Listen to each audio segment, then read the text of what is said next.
Hey everybody, this is Clint Hajar with Brandman University, and this is Science 304 and Week 7 presentation. So, we're going to talk about sound versus light. We're going to compare and contrast those two forms of energy um, and how they're used in society. Also, we're gonna we're going to see if they're renewable sources of energy or not. So here we go. So as far as similarities go, as you can see here with the um, they're both on the quantum level. They're both seen as a wavelength and as a particle. So here in red, these red dots, we have um, photons. That's light particles, and they flow. They come from the sun as white light. Okay. Then we have these are sound particles, and they're not so much particles, but what they are is the air that's possibly in your lungs. Um, we view that as a particle, and and it vibrates the air molecules outside, and that causes them to move around and create sound.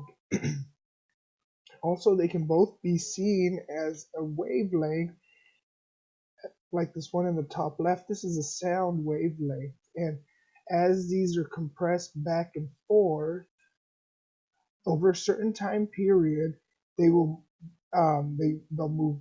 Suppose here across the center, this is where it's at rest, and as it moves away and it comes back towards its rest and it moves away the other way and so on and so forth. It's kind of like a graph of distance and time of the sound waves. And we could also see light as a waveform, as white light runs through water droplets in the atmosphere, also called prism. It refracts and bends the light into a certain way that produces these colors that we see. And those are, the red, orange, yellow, green, blue, purple, too. And Roy G. Biv. That's the way to remember that. Okay. As far as differences go, we can see visible light with the eye. Okay. We can see visible light with the naked eye. Sound waves, we can't see them, we can only hear them. But the way to hear them would be something like you would put maybe some rice on the speaker and that you would watch them vibrate and then you'd be able to see it. So that's a way to somewhat see sound, but you really can't literally see it. Also, kind of like the rice example, this guy was playing his music too loud and blew out his windshield. The other difference is the speed of light versus the speed of sound. The speed of light is much faster than the speed of sound. As a matter of fact, light is the fastest thing in the world, in the universe, in physics. It's just the fastest, period. Um, yeah, so that's similarities and differences. What do we have here? We can also,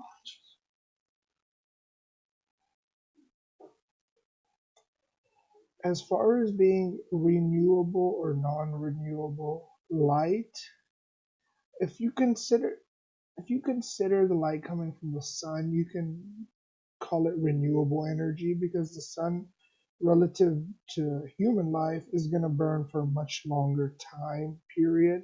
So, techni- even though technically it will run out of fuel one day, it won't anytime soon. So we could suppose that it's never going to run out of energy.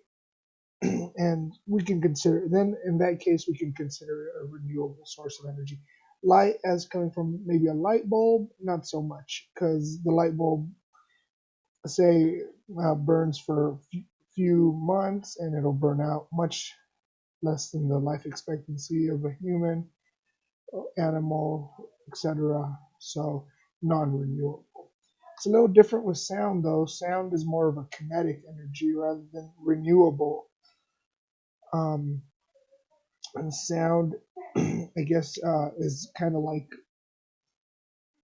I mean, it is renewable in a way because it comes out of the air, and the air is obviously a renewable energy source because it never runs out. The air around us is always going to be there, so it gets transferred via kinetic energy, moves around, and these air particles bounce around back and forth, and that's how sound is created. So sound, as far as it being in the form of air, air is renewable source. It'll still be here tomorrow no matter how much we use it. Um, but it is also kinetic energy to make sound. So light and sound in society, if it weren't for sound, you wouldn't be able to warn your buddy that he was about to get smashed by a truck when he's trying to cross the street and pick up his basketball. Um, we need to be able to hear so that we can. It's a defense. It's a form of defense for humans. It's a form of communication. It helps us live better, easier lives. And then if it weren't for light in the society, you wouldn't be able to compliment your friend's beautiful purple dress. And you wouldn't be able to say, hey, you got a really nice purple dress on. And without sound, you wouldn't hear her say, oh, thank you. And that is how light and sound in society work. Again, this is Clint Hajar with Brandman University. Um, Science 304, Week 7 presentation, uh, the year 2019. Here's our references. You can go ahead and pause the video and check that out for longer. We'll see you guys next time. Thank you.